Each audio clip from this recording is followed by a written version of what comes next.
오늘은 중생들이 살아가는 힘이 어디서 나오나 하는 문제를 가지고 조금 이야기를 해볼까 합니다. 요즘 보면 전 세계적으로 뉴스에서 항상 오르내리는 게 이 AI입니다. AI가 뭔지는 잘 아시죠? 예, 아신다고 믿고. 여기 이제 재작년까지만 해도, 이제 처음 AI 전쟁에 오픈 AI 쪽에서 제일 먼저 포문을 열었어요. 사실 그 전에 이제 구글에서 준비를 많이 했는데, 구글에서 타이밍을 놓쳤죠. 그 다음에 마이크로소프트 이런 데서도 또 AI에 대해서 엄청나게 투자를 하네, 어쩌네. 해서 미국의 빅테크 기업들이 재작년 해가지고 치열하게 AI의 그 주도권을 잡기 위해서 그야말로 엄청난 자본을 들인 피 튀기는 전쟁을 막 했습니다. 작년에는 주로 그 AI에서 필요한 게 결국은 이제 H100이라는 엔비디아 회사에서 만든 그래픽 칩인데 그 칩이 이제 엄청나게 이제 단가가 올라가가지고 작년에는 주로 AI 자체보다는 엔비디아가 얼마나 주가가 올라가느냐 그 이야기로 한참 도배를 하다가 작년 말 올해 초에 갑자기 중국에서 딥시크라고 하는 놈이 튀어나와가지고 그 전까지는 AI 그러면 엄청난 돈을 투자를 해야 가능한 분야로 생각했는데 이 중국의 딥시크는 스타트업 회사에서 기존에 AI 개발하는 게 10분의 1만 있어도 개발할 수 있다 해가지고 딥시크가 파란을 일으키고 그것 때문에 엔비디아 주가가 떨어지고 어쩌고 저쩌고 또 한참 AI 이 전쟁판이 또 혼란에 휩쓸리다가 요 며칠 전에는 일론 머스크가 또 그룹 3라고 하는 거를 들고 나와가지고 아주 지금에 나온 것 중에 가장 강력한 AI를 만들었다 해가지고 또 그룹 3라는 거를 들고 나왔어요. 그야말로 AI 전쟁은 정말 어디까지 갈지 모르는 전쟁이 지금 미국을 중심으로 해서 거기에 중국이 또 가세를 하는 형국으로 진행이 되고 있습니다. 그런 걸 보면 우리나라에서도 애들 더 이상 의대만 보내지 말고 그 이공계 공부 잘하는 애들 AI 쪽으로 공부 좀 하게 해서 AI 쪽으로 인재들을 유치를 해서 AI에 과감한 투자를 해야 된다. 우리에게 남은 시간은 이제 2년밖에 없다. 2년 안에 앞서 나가는 선진국을 따라잡지 못하면 우리는 AI에서 영원히 이제는 후진그룹으로 뒤처질 수밖에 없다. 이런 이야기를 네이버의 의장인가 하는 사람이 그런 이야기를 했습니다. 그만큼 지금 AI가 지금 우리나라는 국내 정치가 개판 5분 전이라 우리가 잘 피부로 못 느끼지만 전 세계적으로는 AI 때문에 지금 난리가 이런 난리가 아닙니다. 그 와중에 이제 기존의 공룡들의 싸움에서 갑자기 등장한 딥시크는 그야말로 스타트업이고 일종의 게릴라 비슷한 딥시크라는 그야말로 특이한 괴물 같은 존재가 등장을 했는데 오늘의 주제는 AI가 주제는 아니고요. 한마디로 말하면 요즘 전 세계적으로 좀 똑똑하다는 애들은 다 뭐한다? AI 한다. 나 조금 머리 좋아요. 그러면 다 AI 해요. 의대 안 갑니다. AI 합니다, 요즘. 우리나라만 빼고 박터지게 싸우고 있어요. 그래서 중국에 그 딥시크, 솔직히 저도 뭐 써보지도 않았고, 어떻게 돌아가는지도 몰라요. 그 딥시크를 개발한 친구가 있는데, 핵심 개발자죠. 중국의 샤오미 회사, 유명한 그룹이잖아요. 거기에서 연봉을 20억을 주겠다, 와라. 그랬답니다. 그런데도 안 갔대요. 그만큼 지금 AI 쪽에 인재가 어마어마하게 잘 나가는 동네다. 그거를 보고 이제 국내의 기자가 우리나라의 AI 연구 개발 실태를 막 이제 취재를 해서 기자가 이런 말을 합니다. 우리나라도 이공계 인재들에게 확실한 금전적인 보상을 해줘야 된다. 우리나라의 젊은 이공계 인재들이 어디로 몰리는 거를 그 사람들을 탓할 수가 없다. 그쪽이 수입이 좋으니까 다 그쪽으로 가는 거 아니냐.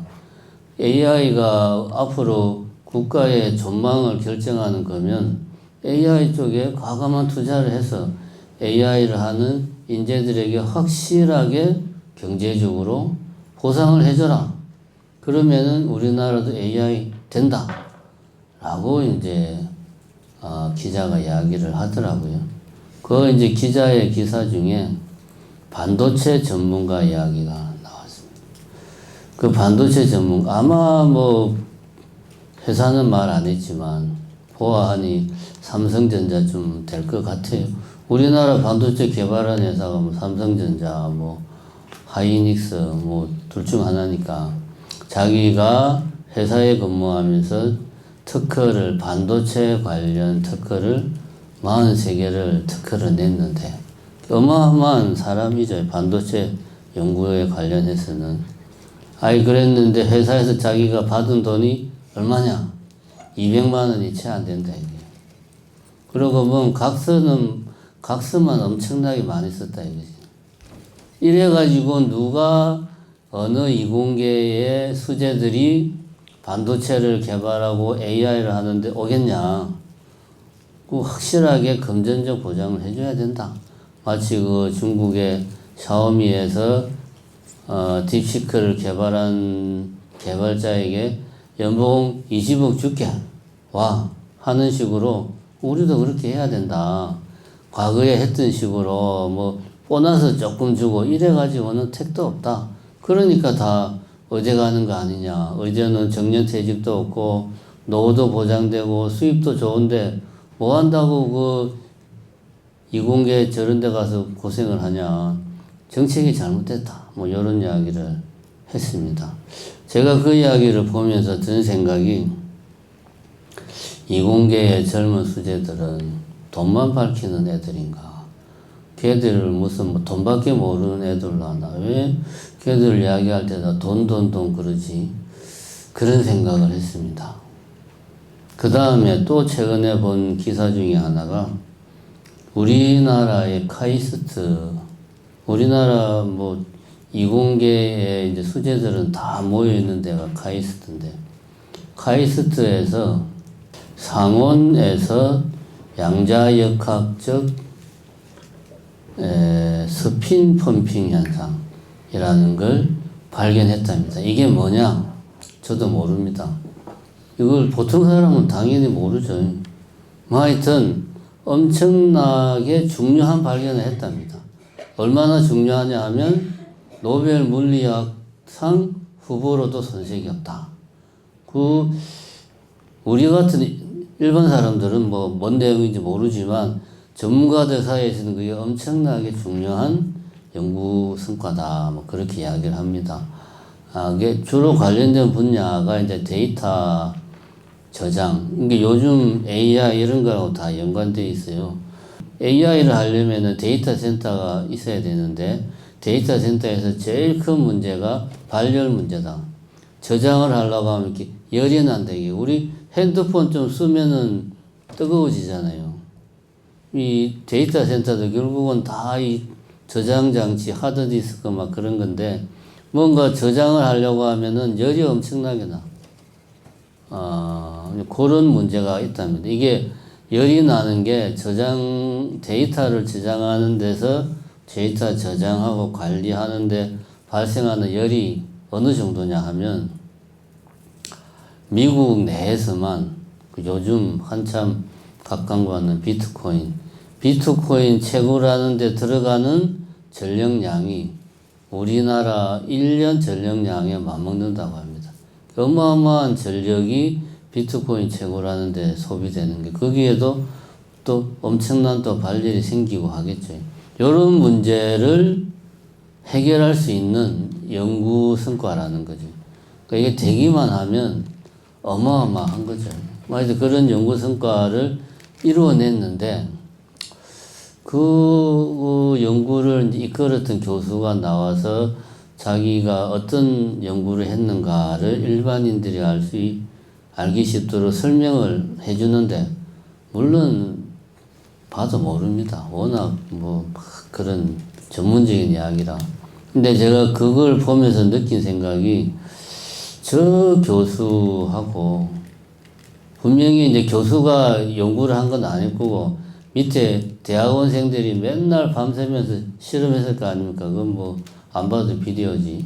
그 대학원생들하고는 무엇을 위해서 저렇게 열심히 연구를 했을까? 그저 카이스트에서 연구 열심히 해서 논문이 채택된다고 해서 보상금이 어마어마하게 나오는 것도 아닐 건데 카이스트 교수 봉급이라고 해봐야 아무리 많아봐야 요즘 잘 나가는 미국의 AI 하는 친구들에 비하면 택도 없을 건데 저 교수나 대학원생들은 도대체 무엇을 위해서 저렇게 열심히 맨날 밤새가면서 연구를 했을까? 이런 생각이 들었습니다. 한마디로 줄이면 하루하루 살아가는 힘이 도대체 어디서 나올까 하는 생각이 들었습니다. 일찍이 톨스토이는 그런 말을 했죠. 사람은 빵만으로 살 수 없다. 하나님의 말씀으로 살아간다. 이런 이야기를 했습니다. 어쨌든 중요한 것은 빵만으로는 살 수 없다. 경제적인 보상, 금전적인 문제, 좀 더 나아가서 어떤 명예.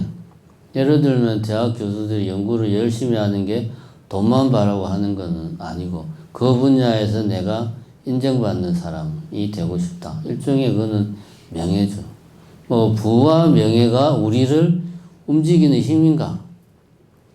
이런 부분에 대해서 많은 궁금증, 의문이 들었습니다. 그런데 최근에 이제 제가 이런 고민을 하다가 최근에 문득 든 생각이 뭐냐 하면 우리 지금 임시공양관을 이제사 5달이 다 돼가지고 이제사 기초공사하고 짓고 있는데 처음만 하더라도 제가 참 순진했죠. 세상 물정을 몰랐습니다. 동지 전까지는 임시공양관을 짓겠습니다. 당연히 그렇게 해야 되는 거 아닙니까? 우리 신도들 공양하는데 불편하지 않도록 동지 전까지 임시공양관을 지어서 동지 팥죽은 공양관에서 먹도록 그렇게 하겠습니다. 라고 제가 이 자리에서 여러분들에게 이야기를 했어요. 그때 제가 왜 그런 이야기를 했냐? 그거는 당연한 거 아니냐. 신도들이 법회나 이런 데 오면 당연히 절에서 공양을 제공을 하는 건 당연한 건데 그러자면은 공양관이 있어야 되니까 생각을 해보니 동지 때 많이 오니 그 전까지 임시 공양관을 짓는 게 당연히 그렇게 해야 된다 라고 저는 생각을 했어요. 그랬는데 현실을 보니까 현실은 전혀 그게 아니더라고요. 이 인허가를 받는 게 우리 생각하고는 우리 생각은 전혀 생각을 하지 않고 저쪽 행정하는 양반들 생각은 우리하고 완전히 다르더라고요. 그래서 지금 회사 임시공양관을 이제 막 짓고 있습니다만은 제가 얼마 전에 그런 생각을 했습니다. 그때 왜 나는 당연히 동기 전에 임시공양관을 지어야 되겠다 라고 생각했을까? 그걸 왜 당연하게 생각했을까? 가만히 생각해 보니까 그보다 깊은 내면에는 빨리 임시공양관을 짓고 싶다라고 하는 욕망이 내 안에 있었어요. 그래야지 뭔가 우리 정심사가 정상적으로 화재가 난 뒤에 빨리 그 화재가 난 상황을 수습하고 화재 나기 이전에 정상적인 모습으로 이 정심사가 돌아가서 다시 일상을 기존에 꾸려왔던 그런 일상을 정심사가 복귀를 했구나 하는 모습을 하루라도 빨리 신도분들에게 그리고 주변 사람들에게 보여주고 싶었던 거죠. 굳이 따지고 보면 그거는 당연한 게 아니고 어떻게 보면 저의 개인적인 욕망이 아니었던가 이런 생각이 들었습니다. 혼자 가만 지나고 나서 생각해 보니까 그런 생각이 들었습니다. 욕망이 나의 개인적인 욕망이었는데 그것이 밖으로 드러날 때는 당연한 것, 당연히 그렇게 해야 되는 것으로 드러난 거였죠. 이런 경우가 많습니다. 우리들은 여기 계시는 분들 뭐 대부분이 그렇지만은 저는 60년대에 태어났습니다. 60년대에 태어나서 70년대에 중고등학교를 다니고 80년대에 대학 생활을 하고 사회생활을 시작을 했죠. 우리 같은 사람들은 욕망보다는 의무가 우선시되는 삶을 했습니다. 이렇게 해야 된다. 저렇게 해야 된다. 근데 이게 가만히 보면 의무라기보다 당위에 가까운 거예요. 가족이라면 당연히 이렇게 해야 된다. 같은 가족끼리는 당연히 이렇게 해야 되는 거 아니냐. 대한민국 국민으로서 마땅히 이렇게 하는 것이 국민의 도리다. 이런 생각들이 가지고 우리는 살아왔어요. 여기 계시는 분들은 다 여자분들이니까 70년대까지만 해도 집에서 장녀가 희생되는 것은 너무나 당연했습니다. 장녀가 뭐 대학 가고 뭐 유학 가고 그런 집이 엄청 잘 사는 집도 그렇게 안 했어요. 70년대까지. 장녀는 당연히 밑에 있는 아들들을 위해서 빨리 사회생활 시작하는 것이 당연했고 또 장녀는 똑같이 아들하고 딸하고 집에 있어도 딸은 엄마 일하는 걸 다 도와야 돼요. 엄마 밥하고 요리하는 거 도와야 되고 청소하는 거 돕고 설거지 하는 거 돕고 그 시간에 아들은 뭐 하냐? 뭐 뒹굴뒹굴 하면서 텔레비 보고 있는 게 일이지 이제.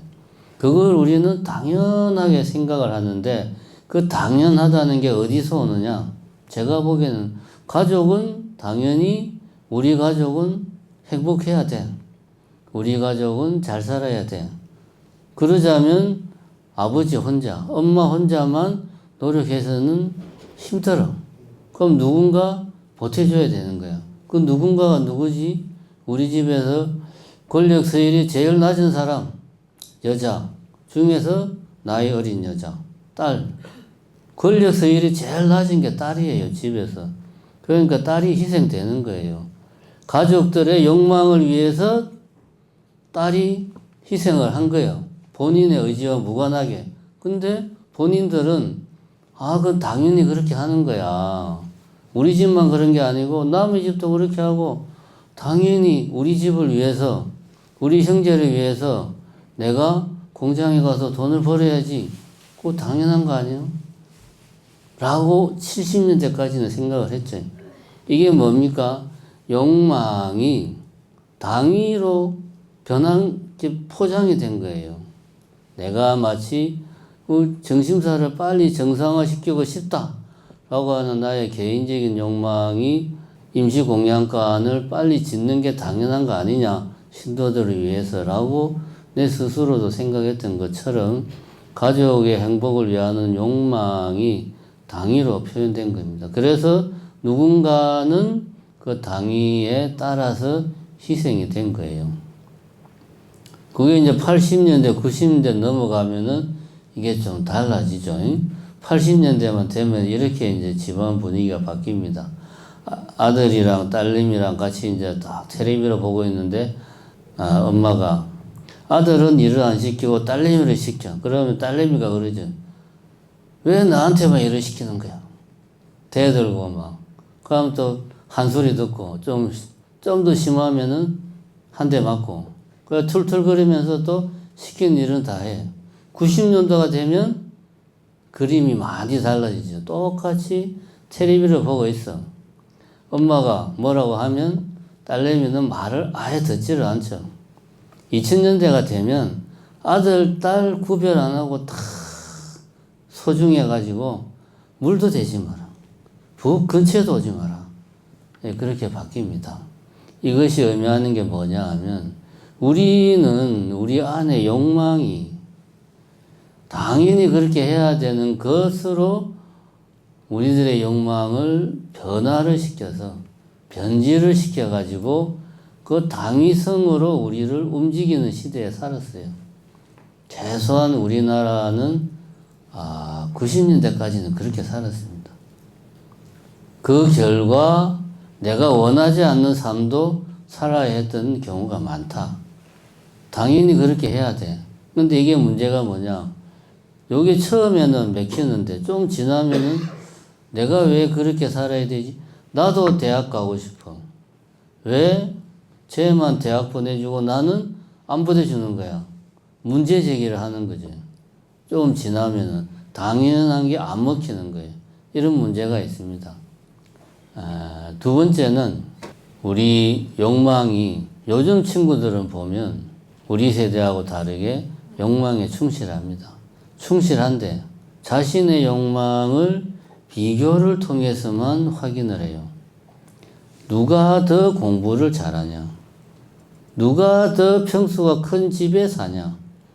지가 돈 번 것도 아닌데. 우리 때는 그런 게 거의 없었는데 요즘 애들은 어느 아파트 단지에 사냐? 평수가 몇 평이냐? 따라서 같이 노는 그룹도 달라지고 이게 완전히 다르다 그래요.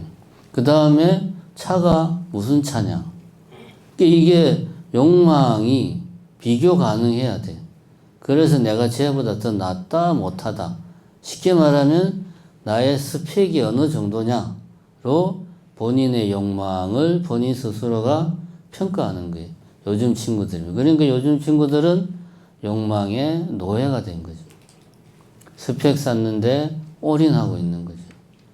요즘 친구들은 욕망을 비교하고자 하는 데서는 병폐에 시달리고 우리는 욕망을 당위라는 걸로 포장을 해서 거기에 희생이 됐고 그렇게 살아왔습니다. 그런데 결국 문제는 처음에 이야기했던 AI 시대를 이끌어가야 되는 이공계의 그 인재들에게 금전적 보상만 한다고 해서 뭐가 다 해결되느냐? 뭔가 그건 아닌 것 같아. 그 친구들의 살아가는 힘이 뭐냐? 동력이 뭐냐? 그거는 결국은 욕심인데. 지금까지 보면 우리는 욕심을, 우리 내면의 욕심을 있는 그대로 제대로 대면하지를 못했다 이거지. 부처님께서 경전에 항상 하는 이야기가 번뇌를 뿌리 뽑아야 된다. 번뇌는 어디에서 오는가? 가래에서 온다. 가래라고 하는 건 뭐냐?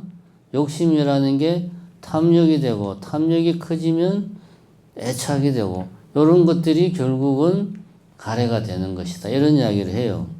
우리가 부처님 말씀을 올바로 알고 이해하려면 먼저 우리들 자신의 내면의 욕망을 직시하는 능력을 키워야 돼요.